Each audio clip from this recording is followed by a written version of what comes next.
शिवम हर रोज की तरह आज भी अपने कस्टमर्स को छोले कुलचे सर्व कर रहा था, लेकिन आज वो ये काम जल्दबाजी में कर रहा था। अरे भाई जल्दी करो ना, लेट। हाँ भाई, बस 2 मिनट। क्योंकि उसकी बीवी ऑटो में बैठे हुए गुस्से से घूरे जा रही थी। शिवम का इंतजार करते करते दृष्टि के सब्र का बांध टूट गया था और वो उसके पास जाने के लिए ऑटो से निकली, लेकिन फिर वहीं रुक गई। एक छोले कुलचे बेचने वाले की वाइफ कहलाने में उसे शर्मिंदगी महसूस होती थी, इसलिए उसने शिवम को दूर से ही फोन पर कहा, हाँ बोलो। क्या कर रहे हो? इतना टाइम कौन लगाता है? जल्दी करो। तो बस वो मैं सोनू का इंतजार कर रहा हूँ ना, वो बस दुकान संभालने के लिए वो आता ही होगा। आगे आ जल्दी आ। दृष्टि परेशान तो थी, लेकिन वो इस बात से अनजान थी कि उसकी परेशानी और बढ़ने वाली थी। कार से सूट पहने एक रिच हैंडसम लड़का बाहर निकला, जिसे देखकर दृष्टि चौंक गई। दृष्टि, तुम यहाँ? अभय, तुम यहाँ क्या कर रहे हो? चले। ओ, तो ये है तुम्हारा सड़क पर ठेला लगाकर छोले कुलचे बेचने वाला पति। मुझे ना तुम पर बहुत दया है। कहाँ तुम अरबपतियों के खानदान नारंग्स की बेटी थी। जब तुम सड़क पे निकलती थी तो लोग तुम्हारे लिए रोड साफ किया करते थे, और आज देखो तुम इस सड़क छाप ठेले वाले का हाथ पकड़ के चल रही हो। बोल लिया तुमने? और कहाँ भाग गए थे तुम आज से 2 साल पहले? मैं भागा नहीं था, मैं अपने करियर के लिए यूएस गया था।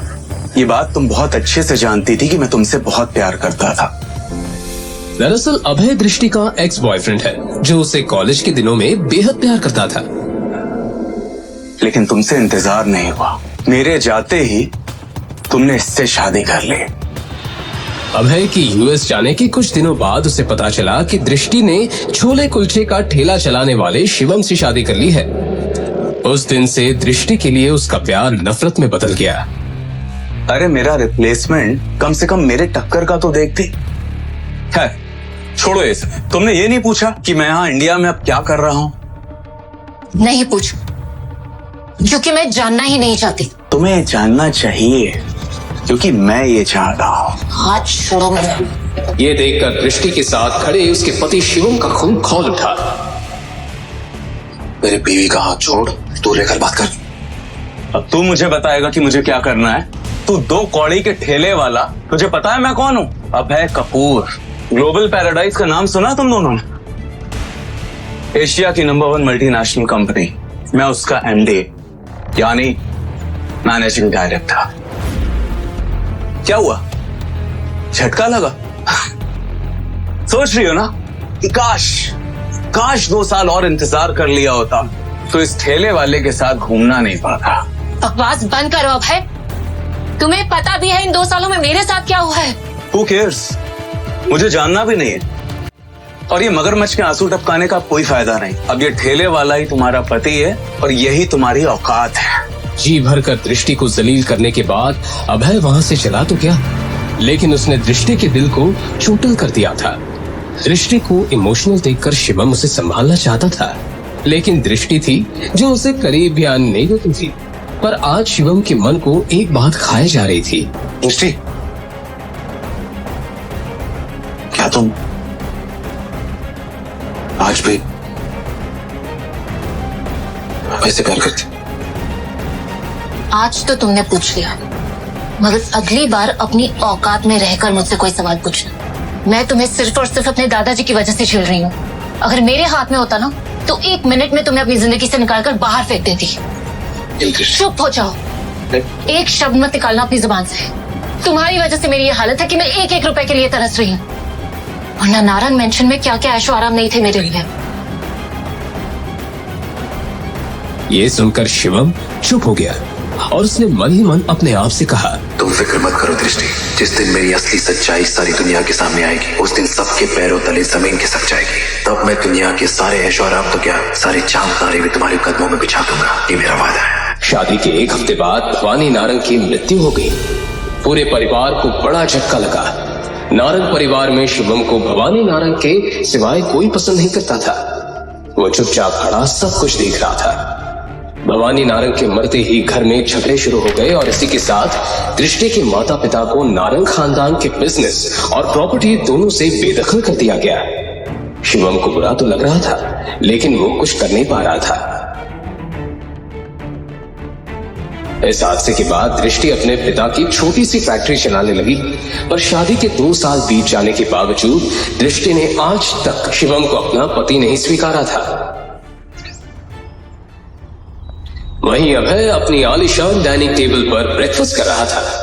तभी अचानक उसका फोन बजा। उसने कॉल रिसीव किया और किसी से बात करते हुए गुस्से से चिल्ला उठा, What the hell? मेरे बैंक अकाउंट और कार्ड कैसे ब्लॉक हो सकते हैं? तुम्हें पता है आज मुझे कितनी इंपॉर्टेंट डील क्रैक करनी थी और कंपनी के एसेट्स के लिए मुझे इन्वेस्टमेंट करना था। तुम्हारे बेकार सिस्टम की वजह से ना सब खराब हो गया। नाउ यू टेल मी कि अब क्या किया जाए। सर, आपको हुई असुविधा के लिए हमें खेद है। हमें ये इश्यू रिजॉल्व करने की कोशिश करते हैं। मुझे कुछ भी नहीं सुनना है। कल तक अगर ये सब ठीक नहीं हुआ ना तो मुझसे बुरा कोई भी नहीं होगा। ये बोलकर अभय ने गुस्से में फोन काट दिया। यस यस मिस्टर प्रदीप, मैं बस पहुंच ही गई हूँ। हाँ, लिफ्ट के बाहर ही हूँ। यस यस, हाँ, I will see you. God,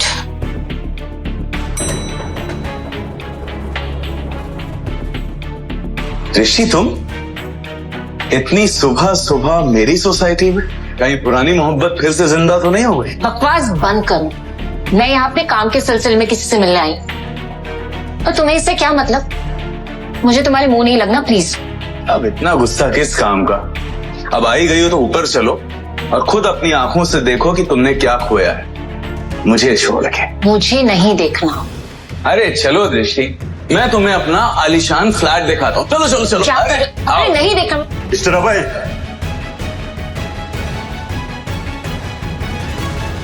mister अभय, आपको हाउसिंग कंपनी से नोटिस देना है। नोटिस? यस। जैसे ही अभय ने वो नोटिस खोलकर पढ़ा, उसके होश उड़ गए। व्हाट? आज की आज मुझे फ्लैट खाली करना होगा? नहीं नहीं नहीं, ऐसा नहीं हो सकता। जरूर ये कोई फॉल्स नोटिस है। मुझे अभी ऑफिस जाके पता करना होगा। कहीं नजर तो नहीं लग गई तुम्हारे फ्लैट को मेरी? ओ शराब दृष्टि, मेरे लिए तुम्हारी औकात एक चींटी जितनी भी नहीं है। अब मुझे धमकी बाद में देना मिस्टर अभय। पहले जाओ और अपना आलीशान फ्लैट बचाओ जो तुम्हें तुम्हारी कंपनी ने दिया था और अब तुमसे छीनने वाली है। तुम्हें तो मैं ना। बाय, मेरी लिफ्ट आ गई।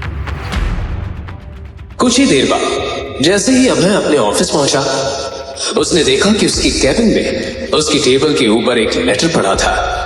जैसे ही अभय ने वो लेटर पढ़ा, उसके पैरों तले जमीन खिसक गई। ये उसका टर्मिनेशन लेटर था जो डायरेक्ट कंपनी के सीईओ से आया था। Termination letter? वो भी मुझे? वेट, ऐसा नहीं हो सकता। और मैं तो कभी कंपनी के मालिक से मिला भी नहीं हूं, तो मैंने उनके साथ बदतमीजी कब की? लेटर में लिखे टर्मिनेशन का रीजन पढ़कर अभय का दिमाग ही हिल गया। गुस्से से भरा अभय वो लेटर लेकर सीईओ के पास पहुंचा। मिस्टर अमन, मुझे आपसे बात करनी है। अभय, हाँ बोलो। आपने टर्मिनेशन लेटर क्यों भेजा? जिस शख्स से मैं आज तक मिला नहीं हूं, मैं उनकी बेइज्जती क्यों करूंगा? मिस्टर अभय, आप उस शख्स से मिल भी चुके हैं और आपने उनकी बेइज्जती भी की है। और अगर आपको ये बात झूठ लग रही है तो सर आज ऑफिस आए हैं, आप सामने उनके केबिन में जाकर उनसे मिल सकते हैं। ये बोलकर जैसे ही अभय कंपनी के ओनर के कैबिन में गया, सर, मैं आए? सर, मेरा नाम अभय है। मैं आपकी कंपनी का मैनेजिंग डायरेक्टर हूं। वो नहीं। शिवम को देखकर अभय के होश उड़ गए। शिवम, तू? तेरी हिम्मत कैसे ही ओनर के केबिन में घुसने की? और तू उनकी कुर्सी में बैठा है? भिखारी कहीं का। सिक्योरिटी आ ही जाएगी मुझे बाहर निकालने के लिए। एमडी साहब। बॉस, तुम लोगों का दिमाग खराब है क्या?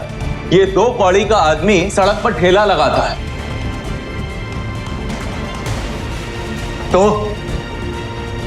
ठेला लगाता भी हूं और इस ऑफिस को चलाता भी हूं, और इन दोनों के लिए टैलेंट चाहिए जो तुझ में नहीं।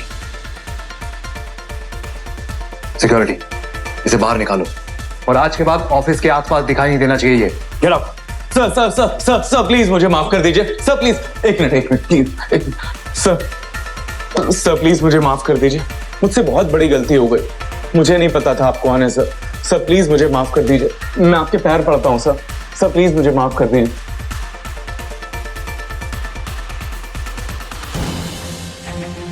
इंसान की पहचान उसकी औकात से होती है, यही कहा था ना तूने मेरी बीवी को। अब ये ठेले वाला ही तुम्हारा पति है और यही तुम्हारी औकात है। कैसे माफ कर तुझे?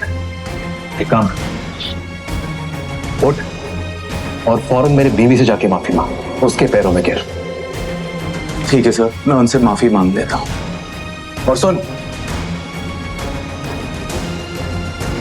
अगर आज के बाद मेरी बीवी के आसपास भी नजर आए तो तेरा ऐसा हाल करूंगा कि तेरे आने वाले 7 पुश्ते भी तेरी शक्ल पहचान नहीं पाएंगे, समझा?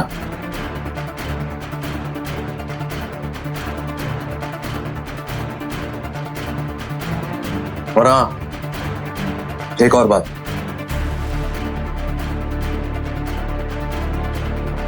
जॉब चाहिए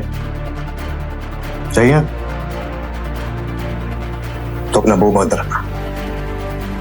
जो कुछ भी हुआ यहां, जो कुछ भी तूने सुना या देखा, ये बात मेरी बीवी तक नहीं पहुंचनी चाहिए, कभी भी नहीं। क्यों शिवम दृष्टि से छुपा रहा था अपना इतना बड़ा सच? लेकिन अभय ही अकेला नहीं था जिसे शिवम ने इस कदर सबक सिखाया था। आज से 2 साल पहले इससे भी ज्यादा खतरनाक और दिल दहला देने वाला सबक शिवम ने दृष्टि के कॉलेज के उस सन की दीवाने ऋषभ सिंघानिया को सिखाया था, जो दृष्टि के लिए अपनी एक तरफा मोहब्बत में पागल हो चुका था। ऋषभ दिल्ली का मशहूर बिजनेसमैन सिंघानिया इंडस्ट्रीज के मालिक का बेटा था, इसलिए कॉलेज में सब उससे डरते थे। ऋषभ सिंघानिया अमीर बाप की बिगड़ैल औलाद था, जो कई बार जेल जा चुका था, लेकिन फिर भी वो अपनी हरकतों से बाज नहीं आया था, क्योंकि पैसे और पावर के बलबूते पर वो हर बार आसानी से बाहर आ जाता था। एक दिन दृष्टि अपने दोस्त के साथ कैंटीन में पहुंची ही थी कि तभी अचानक। क्या बदतमीजी है, पागल हो गए हो क्या? पागल? वैसे ये बताओ, कल रात को मेरे मैसेज का रिप्लाई क्यों नहीं किया? हाँ? तुम्हें पता है ना? तुम्हें समझ में नहीं आता, मैं तुमसे प्यार नहीं करती हूँ, मैं सिर्फ और सिर्फ अभय से प्यार करती हूँ।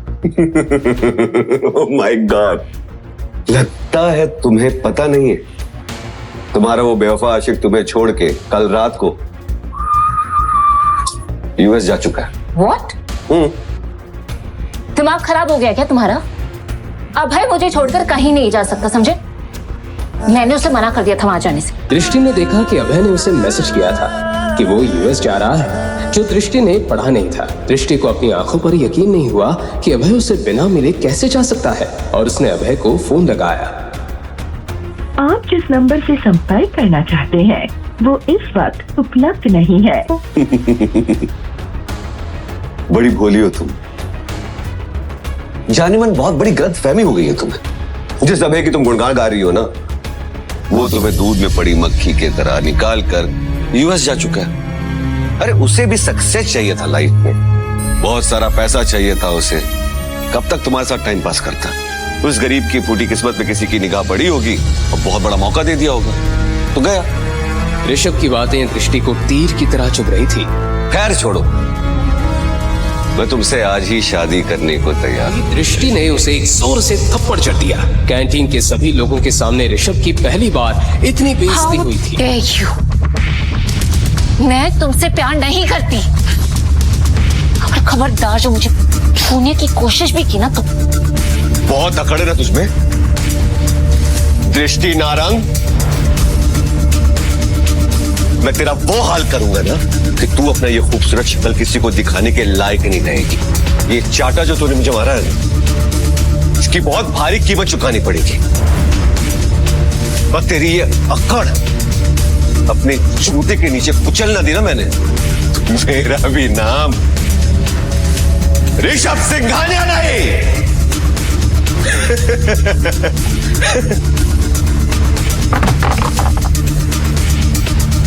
कैंटीन में सन्नाटा फैल गया था, क्योंकि वहां मौजूद हर शख्स ये जानता था कि ऋषभ अब शांत बैठने वाला नहीं था।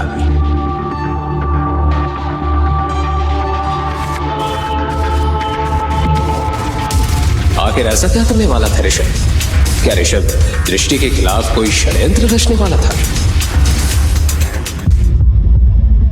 उसी रात जहां पूरा शहर सुकून की नींद में डूबा हुआ था, वहीं आज रात दृष्टि की जिंदगी में एक बहुत बड़ा तूफान आने को तैयार था। आधी रात हो चुकी थी जब उसकी एक दोस्त का कॉल आया। हेलो दृष्टि, तूने वो कॉलेज का व्हाट्सएप ग्रुप चेक किया? क्या यार, इतनी रात को कॉलेज ग्रुप कौन चेक करता है? तुझे क्या हुआ? तू इतनी घबराई हुई क्यों साउंड कर रही है? तू बस जल्दी से जल्दी ग्रुप चेक कर अभी। क्या हुआ यार? जैसे ही दृष्टि ने मोबाइल पर कॉलेज ग्रुप चेक किया, उसके पैरों तले जमीन खिसक गई। ऋषभ ने दृष्टि का एक वीडियो कॉलेज ग्रुप में यहां तक कि पूरे सोशल मीडिया में वायरल कर दिया था, और हर जगह बस दृष्टि के ही वीडियो की बात हो रही थी। ये वीडियो किसने? ऋषभ। इससे पहले कि दृष्टि ऋषभ को कॉल करती, उसे जोर से चिल्लाने की आवाज आई। दृष्टि, वाह, दृष्टि, क्या है? ब्रेकिंग न्यूज, दिल्ली की फेमस नारंग की बेटी का एक वीडियो इंटरनेट पर जमकर वायरल हो रहा है। जी हाँ, लोग इसे देखकर हैरान हैं और लगातार इस वीडियो को शेयर भी कर रहे हैं। आखिर क्या करेगी नारंग फैमिली इसके बाद? जानने के लिए हमारे साथ बने रहिए और देखते रहिए लेटेस्ट न्यूज। किसने किया? अरे बोलना, किसने किया? किसी को मुंह दिखाने के लायक नहीं रही। कौन है? जब ने किया है, उसने बदला लिया है मुझसे उस थप्पड़ का। ऋषभ अपने पार्टनर में बैठे हुए दृष्टि का वो वीडियो बार बार देखकर हंसे जा रहा था कि तभी दृष्टि का उसे कॉल आया।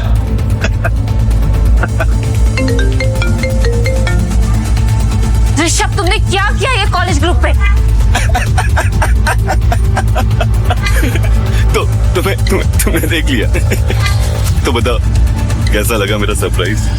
फाइनली तुम्हारा कॉल आ ही गया। पता है कितनी बेताबी से मैं तुम्हारा इस कॉल का इंतजार करता था। मुझे यकीन था कि मेरी दृष्टि मुझे जरूर फोन करेगी, मगर नहीं, तुम्हें तो मेरी कदर ही नहीं। अब इश्क का जुनून हद से बढ़ चुका है माय डार्लिंग। Shut up! तुम ये सब कैसे कर सकते हो? मैं ऋषभ सिंघानिया, मैं वो सब कुछ कर सकता हूँ जो तुम कभी सोच भी नहीं सकती। अभी वक्त है, शादी कर लो मुझसे। लिसन, तुम अगर दुनिया के आखिरी लड़के भी होगे ना, तो भी मैं तुमसे शादी कभी नहीं करूंगी। दृष्टि की ये बात सुनकर ऋषभ जोर जोर से हंसने लगा।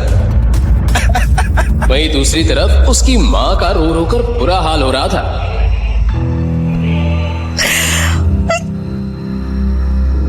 किसी को मुंह दिखाने के लायक नहीं रहे हम लोग। 30 सालों की इज्जत सब मिट्टी में मिल गई। क्या करेंगे? कल तक तो पूरा शहर देख लेगा ये वीडियो। कैसे संभालेंगे? जिस बात का दृष्टि की मां को डर था वही हुआ। अगली सुबह फोन की घंटियों से नारंग परिवार की शुरुआत हुई।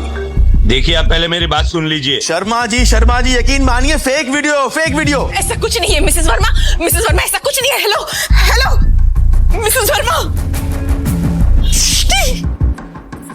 दृष्टि को लगने लगा था कि उसने पूरे परिवार की इज्जत मिट्टी में मिला दी थी। पूरे दिल्ली में नारंग परिवार की थू-थू होना शुरू हो गई थी। कौन करेगा इससे शादी? अब मुझे बहुत टेंशन हो रही है। सब हम पर थूक रहे हैं। कैसे होगी इसकी शादी? एक लड़का है,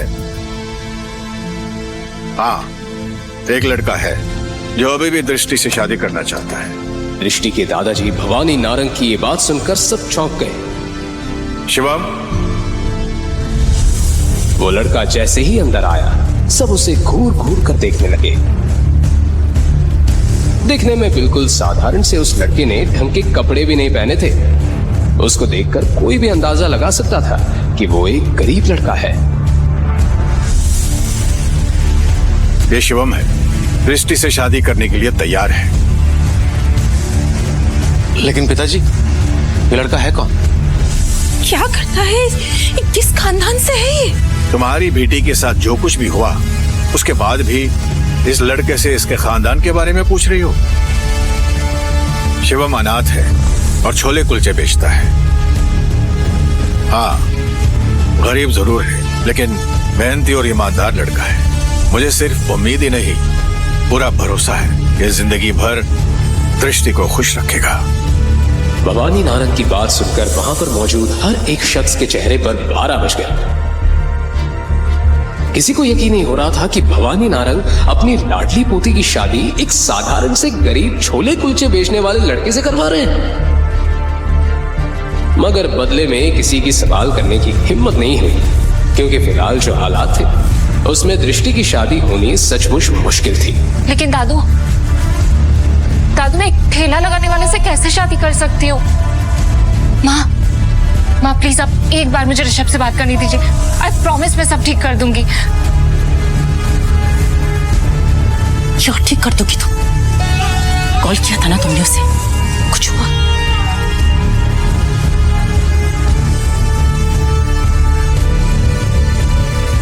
दृष्टि, अब इस लड़के से शादी करने के अलावा तुम्हारे पास और कोई दूसरा ऑप्शन नहीं है। इन्हीं मजबूरियों के बीच नारंग परिवार ने अपनी बेटी की शादी आखिर एक गरीब लड़के से करा दी और दृष्टि को ना चाहते हुए भी शिवम को अपना पति बनाना पड़ा। वहीं शादी की रात जब दृष्टि अपने कमरे में थी तभी शिवम अचानक कमरे में आया और उसने देखा कि दृष्टि बहुत परेशान थी। क्या हुआ दृष्टि? तुम परेशान लग रही हो? देखो, मुझे तुमसे कोई बात नहीं करनी। भले हम पति पत्नी जरूर बन गए हैं, लेकिन हमारे बीच ऐसा कोई रिश्ता नहीं होगा। तुम अपनी प्रॉब्लम मुझसे शेयर कर सकती हो सकता है मैं कुछ हेल्प कर दूं। तुम मेरी हेल्प करोगे? यस। हैसियत देखिए तुमने अपनी। तुम मेरी कोई हेल्प नहीं कर सकते, समझे तुम? एक तो पहले ऋषभ और अब तुम। गुस्से में दृष्टि ने अपना सारा गुस्सा शिवम पर निकाल दिया।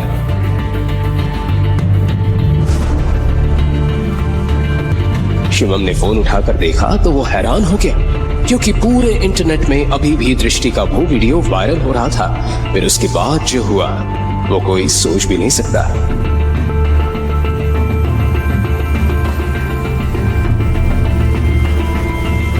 हेलो, हाँ बोल मेरे भाई। सर वो वीडियो अचानक से गायब हो गया और आपके खिलाफ किसी ने रिपोर्ट भी लिखवाई है। What nonsense?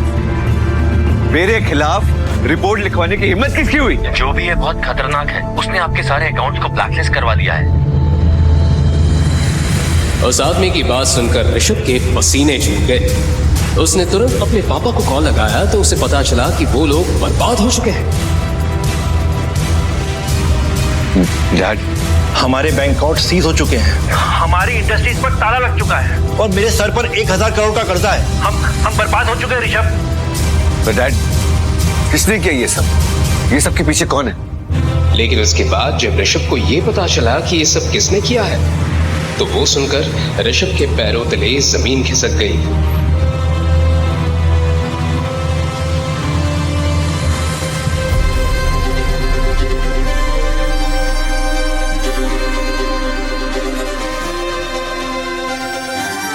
वहीं दूसरी तरफ दृष्टि ने जैसे ही अपना फोन उठाकर देखा तो उसे पता चला कि उसका वायरल वीडियो पूरे इंटरनेट से गायब हो चुका है। लेकिन ये सब किया किसने? इससे पहले कि दृष्टि इस बात का पता लगाने की कोशिश करती, अचानक डोरबेल बजी। उसने दरवाजा खोलकर देखा तो सामने ऋषभ खड़ा था। ऋषभ, तुम यहाँ क्या कर रहे हो? देखो, अब और तमाशा क्रिएट करने की कोई जरूरत नहीं है। तुम पहले ही मेरी जिंदगी में तमाशा क्रिएट कर चुके हो और अगर यहाँ किसी ने तुम्हें देख लिया ना तो प्लीज। आई एम सॉरी दृष्टि, आई एम सॉरी। मुझे नहीं पता था कि वो लड़का इतना पावरफुल है। मैं तुम्हारे सामने हाथ जोड़ के माफी मांगता हूँ। प्लीज मुझे माफ कर दो। तुम क्या बोल रहे हो? मुझे कुछ समझ में नहीं आ रहा। तुम्हारा वाला वीडियो ना इंटरनेट से हट गया, लेकिन साथ ही साथ मैं भी बर्बाद हो गई। मेरी पूरी की पूरी फैमिली सड़क पे आ गई है। ये जिसने भी किया ना ये सब, वो तुम्हारे घर में। हमारे घर में? हमारे घर में ऐसा कौन हो सकता है? देखो, अब तुम कोई नया ड्रामा क्रिएट करने की कोशिश मत करो। मैं कोई ड्रामा नहीं कर रहा हूं, मैं सच कह रहा हूं। और ये सब कुछ करने वाला कोई और नहीं, तुम्हारा पति है। उसने रातों रात तुम्हारा वीडियो इंटरनेट से गायब करवा दिया और मुझे बर्बाद कर दी। ये सुनकर दृष्टि की आंखें फटी की फटी रह गई। उसे यकीन नहीं आ रहा था कि एक मामूली सा दिखने वाला लड़का इतना सब कुछ कैसे कर सकता है। इसलिए वो गुस्से में ऋषभ से बोली, ये क्या बकवास कर रहे हो तुम? शिवम ये सब कैसे कर सकता है? मैं सच कह रहा हूं, मेरा यकीन मानो, ये सब कुछ उसी ने किया। वो कोई मामूली गरीब इंसान नहीं है, वो बहुत पावरफुल इंसान है। पर अगर तुम यकीन नहीं आ रहा ना, तो खुद पूछो अपने पति से। तभी अचानक शिवम भी वहां आ गया। शिवम ने दृष्टि और ऋषभ की सारी बातें सुन ली थी। दृष्टि ने शिवम से पूछा, शिवम, ये ऋषभ क्या बकवास कर रहा है? तुम ये सब कैसे कर सकते हो?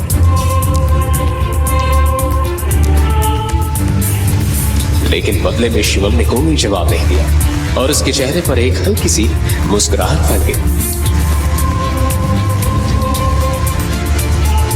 बोलो,